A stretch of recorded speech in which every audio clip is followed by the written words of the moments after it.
Hello, I'm David. Hi, I'm Julie. So now we're going to do the review of Whirling Witchcraft. Hopefully you've had a chance to check out our how to play and playthrough video. So let's take a look at what you're doing in this game.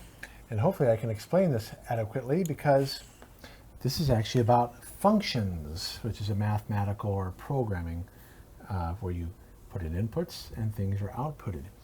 So let's take a look at my card here. You'll see that I've inputted ingredients here. You have spiders, mandrake, mushrooms, and then there's even heart of shadow. And frogs. And frogs. So what you're going to do is you're going to take ingredients off your workbench. Now this is the game that we played here. And you're going to put them on your inputs. Okay. And then you're going to take ingredients from the common area into your outputs. And then what's outputted goes on your cauldron. And let's say it would be, I would fill it in here with a green, red. By the way, this took 4 turns to finish the game. The game goes very quick. You get a new card every turn. You draft it. So you start out with 4 cards. You pick a card. And then you're going to, get on the top of the card, you can get arcana, such as ravens, potions, or books. And those are just special abilities you can use just that turn when you get it, when it gets onto the even number. So if my raven gets to the 2, I can use it. If it passes the 2 and goes to the 3, like I get a whole bunch of ravens on the card I reveal, I'll still get that ability. And it just allows you to mess with ingredients. But anyway, here I am filling in the outputs, and I could do either a mushroom or a frog there, and I'll do this. And then here I get a spider. And again, I'm taking all these from the common area, not from my workbench. You're going to overflow the cauldron. Okay. So that's, again, this is the 4th turn of the game. Usually you're only going to start out with 1 card, okay? And then I put it on my cauldron. This is all the stuff I outputted to try to overflow Julie's workbench. And then she gives me her cauldron. There would be stuff on here, of course. And then she would put it on here. And the reason why I won is because I was able to get, well, we already had 1 spider from the turn before. He overflowed me big time. Yeah, I got 4 spiders in that round that overflowed. Yep. And 2 mushrooms. Yep. So I only needed 5 to do that. And she overflowed me on mandrake 1 round and a spider another. Actually, it was that last I think it was round. the same round, yeah. Yeah. So Julie got 2 out of the 5 she needed, but I just overflowed her. And so part of the game is you're trying to get rid of stuff off your workbench so you don't overflow, and then get things to overflow your opponent to the right. Because the cauldron's passed to the right. Obviously, in a 2-player game, it's just gonna go back and forth. Even when we played with 5 players, it went pretty fast once we got the hang of it. It goes really fast. It's a very quick game. So again, you're gonna have different ingredients that and you're gonna brew. You can have a card here. This is what you start with: 1 mandrake, 4 mushroom, 4 spiders. So obviously by the 4th round, you see I was getting close to being overflowing on frogs. And this is a one-time use where you could discard your draft hand of 4 and get 4 new cards. And then you can play with other witches to get different start numbers and special power. So you can, how that works is you get 2 of them and you choose 1 at the beginning of the game. So that's a quick description of what you're doing. Mm-hmm. So as you know, if you've seen our reviews before, I gotta get my little clicker here. We each get to take turns talking about what we liked, didn't like, or were neutral about the game. Right, so here we go. Julie will be first. I always get to go first. Okay. I thought this was a very fun drafting, card. I didn't mean to say dice. I meant to say little pieces, but they look in my brain when I was doing this. They must have thought they were dice. You know what? I missed that too. So she meant to say cubes. Yes. Okay. So forget the dice. Just remember cubes. Yeah, all right. I had a huge brain fart right there, but it's all good. I think the components are pretty fair. You have to be real careful with the cauldrons, how you pick them up and move them, because it could fall apart. But the cards are fine. Yeah, the boards are decent, and of course these are. They can't see what you're doing. I have to show it on camera. Here are the boards. This is 2 boards. Yeah. And the little cubes are, typical cube Well, material. you said fair, and that's Yeah. what they are. They're fair. They're not high-end components. It'd be cute if they were like little spiders and mandrakes, and if they made them the shapes, that would have been, I think, up the game big time. I agree with you. But anyway, But then it would raise the price point of the game. True. As we said, this plays really fast with 2 people, and it even plays fast with 5 people. So it is a quick game. Can be a bit confusing though for first-time new gamers. Someone who has never drafted anything in their life, that is only used to Uno or Sorry or something, they will struggle so bad on this. So Well, remember, we played open-handed. We had to make sure you understood it the first True. 2 turns. But you played a lot of games. You got it. I got it pretty But quick. I can see some people. It took me 4 rounds, but I got Was it. it 4 rounds? Yeah. But you did get it. I did get it. Eventually. And the one thing that is neutral that some people will like and others like me aren't real fond of, it does have a little bit of that take that. You, as David said, you can see each other's workbenches. So if you really wanted to be a not nice person and wanted to be a bully and just really just make Well, that's someone the cry. Well, that's the you point could- of the game.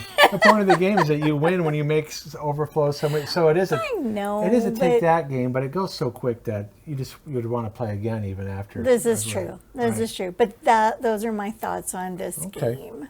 So let's see what mine are. Okay. Okay, so it has an impressive application of functions, which is a mathematical term for when you have inputs, you have an output. The function of x, and this is a function of 2 spiders. That function outputs 1 frog, a spider, and 2 mushrooms, which is used in programming. And you had to in explain that computer to me programming. before we started filming today. So the funny thing is when we were playing this with AEG, I said, when they were explaining it to me, I says, who's the inventor? Okay. I said, he probably has an advanced degree in mathematics or something. Something. And so I'm looking, as you're playing the game in between, I was looking him up. It turns out that he's from Sweden, Yep. and he's at least has a graduate degree. Yes. It didn't say professor on his profile. That would indicate if the professors at that university have PhDs. Maybe he has a PhD, I don't know, but he says researcher, and in physics and was it astronomy? I don't remember, honey. But I don't it's nuclear something. Okay, I actually bookmarked it, and I was supposed to look at it before I started this to remember. But he has an advanced degree in science and mathematics, and it's in nuclear physics, I think, or astrophysics, something like that. Something like that. Something way above my brain level. I'm sure he's watching it right now going, it's in this. I'm sorry if I don't remember the exact thing. Sorry. But I did know, based on, I said, this game's too weird in its mathematics, like Knizia games. Knizia has a doctorate in mathematics. Sure. So when you play Kingdoms, for instance, that's matrices.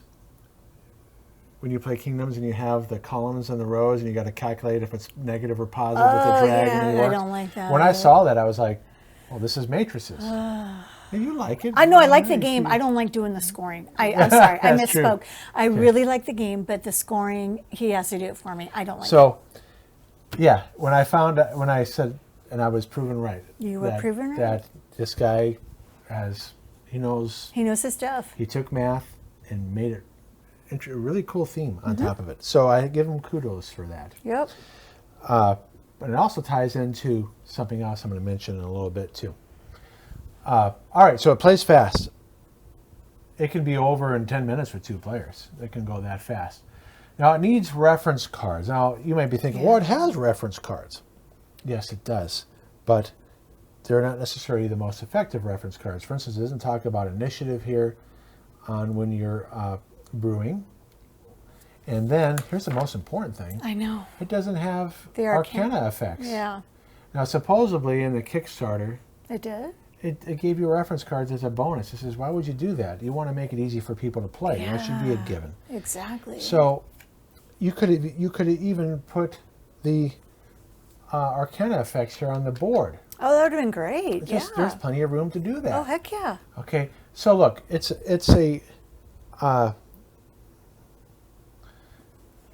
a neutral, because you can get around it with experienced players. But if you're playing with people who are not that might just be overwhelming for them, you better just give them the rule book and have them sit there with it, or print out your own reference cards. So that's a neutral for us because we can deal with that. But I bet you less experienced players will be frustrated. I agree. Now the components are average, but the price point is low, as Julie mentioned. If you really wanted to Fancy it up. these boards are warping a little bit. It's not terrible. Okay, there is some warpage. It's not the worst. Nope. The cauldrons are cool, but they could have made them plastic, but then that would have increased the cost. I would have liked to have seen mushrooms. That's what I would have really liked the most. Mandrakes. Again, it would increase the price point. Now, these aren't drawn randomly, so it doesn't matter if I reach into a bag and you can feel what you have. So might as well make it look cool, right? Yeah. But again, you're probably thinking, we don't know if people are going to like that game that much, so why should we That's a good point. bling it out? And if people really do like the game, they could make a bling version that you buy separately, and maybe people will buy it. And the card stock, it's just average. It doesn't even have foil stamping, or what they what you see that pattern here. That's actually a foil stamp. Oh. So the card stock is decent enough to shuffle, but it could be better. So that's why it's average. And you're thinking, wow, you're being really negative on this game. You'll see in our rating that I'm putting out things that would make the game even better. All right. Now, positioning to less skilled players may be an advantage. So if you're playing with somebody that doesn't know how to draft cards to get stuff off their workbench. For instance, notice I'm overflowing here on spiders and frogs. So I'm going to want to draft cards that gets rid of spiders and frogs. And if you look here, Julie right away was hitting me with spiders. So I knew I needed to get cards that got rid of my spiders off my workbench. But notice, if maybe one more round went by, she might have beat me because I wasn't getting rid of frogs. So I probably, let's say this was going to be my next 4 cards. This is a card to get you Arcana. Oh. I would have probably taken this card so I can get rid of at least 2 frogs. So that's paying attention to what's going on. And somebody who's not paying attention to that might be like, so let's say I'm not paying attention to the fact that I'm not getting rid of frogs enough. The player to my right is going to get the overflow. And so if the person to your left is not paying attention, not playing the game efficiently, the player to the right will win.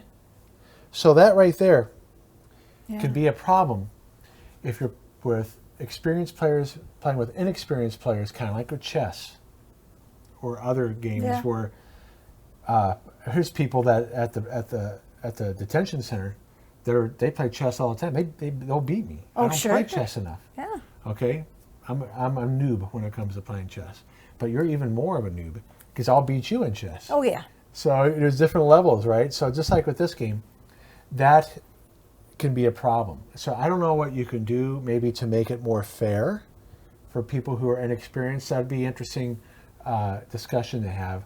What can you do when you're playing with less skilled players? Maybe they get 6 cards to draft, but then they still have to pick the right one. True. Maybe they can overflow more. I don't know. They could have these boards aren't have anything on the back. Maybe they have a board on the for inexperienced players that has more. Oh, that would have been good. Yeah. More spots. More spots. So if you're playing with a younger person, maybe the other side would have 5. It increases by 1, 2, 3, 3, and 3. Yeah. And that would have been good, especially if you're trying to play with younger players. Sure. Or at least inexperienced players. Yeah. All right, so I kind of like what you said. It may be conceptually challenging Oh, I didn't say it like that. to somebody who doesn't understand the fact that inputs produce outputs. People can kind of get that, okay? But they might take it they won't take it from the common pile, they'll take it from their workbench and be like, oh, look how good I'm doing, I'm getting rid of stuff. Because when you, one thing that people can have trouble understanding is that when you're filling in a recipe, okay, I take my 2 spiders here, and then my output comes from the common area. They might take it from their workbench, and they're doing really good then. And remember, you said you did that. I did it once, and the guy to my right from AEG, he's like, yeah, no, Yeah, no, no, put do those that. back, do it this way. It's like, oh, okay. And I never did it again. Okay, so here's another thing. Now, this is why I'm saying it can be conceptually difficult for people, because you can use your outputs to feed your inputs. Let's say I have no mandrakes whatsoever. Okay?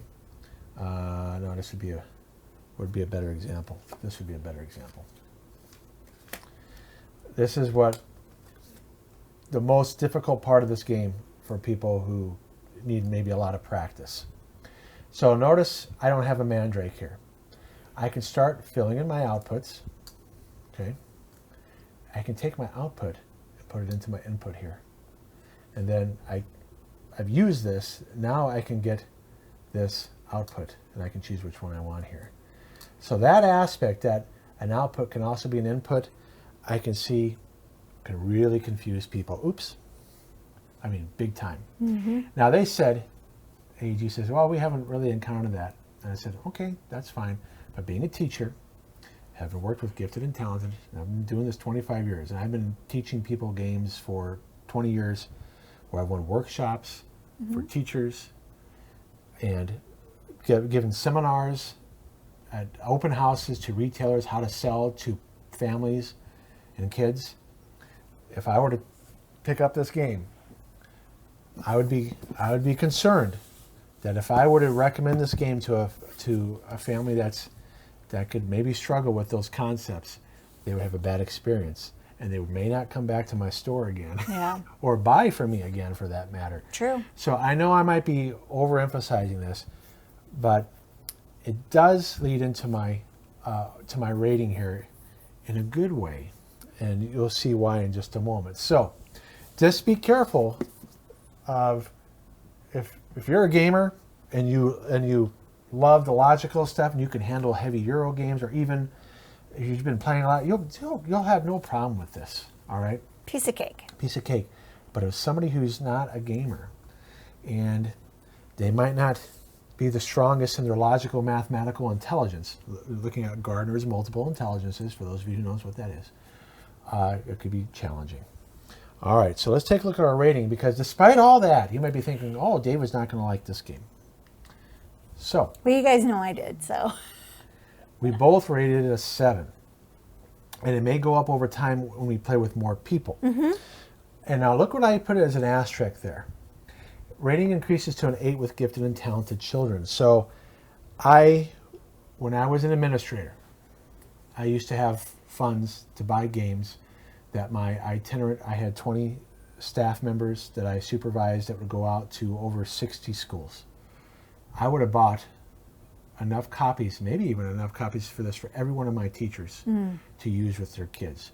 Because gifted and talented students, especially those who have been identified in the quantitative area, would have loved this game. And then for those who need to develop more of that area of intelligence, this would help them. So someday I'll do a video on what are the best games to have for gifted and talented students.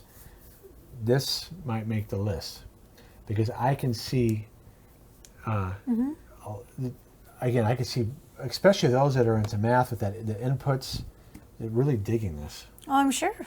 Yeah. So I highly recommend this. And it could eventually go into a 9 or 10, because I'd like to see gifted and talented students with teachers who specialize in gifted and talented instruction using this game with their pull-out groups. I think that'd be neat. Or even a self-contained class. Yeah. So I give kudos to the author's name is Eric, for really coming up with a unique way to use inputs, use functions, I should Functions. say. Yeah. Way So to go, anything you would Eric. like to add? I was talking a lot. No. Did that surprise you, the things I said? Because Julie doesn't know the things I'm going to say. Yeah. I really don't have anything else to say. Well, you used to help me teach games at open houses and Yeah, I did. things like that. But I wouldn't have taught things like this. Right, because it could be difficult to teach the fact that outputs can also be inputs. Mm-hmm. Yeah. But yeah, anyway, so that's our review. Yeah. I'm sorry. I don't have much more to say. I think I already said everything I wanted to say. Well, you might think again that I was being really negative, right? But I still would be a game that we're happy to have in our collection. Oh, yes. Again, you can see all the negative things I said here, but that's because it could be, or neutrals. But I'll play this game, and I will show this game off to other people who love games like this. Definitely. And again, I think we have some friends that would enjoy this game. right. So maybe we'll show, maybe not play with them, but at least show it to them. And I know they'll see the video, if anything. So, Well, I'm going to try it with the boys and see what they think. okay. Because the boys, our children aren't gifted. They're talented, and well, actually, they're gifted They're musicians. gifted musicians. Yeah, but they weren't gifted in the academics. No.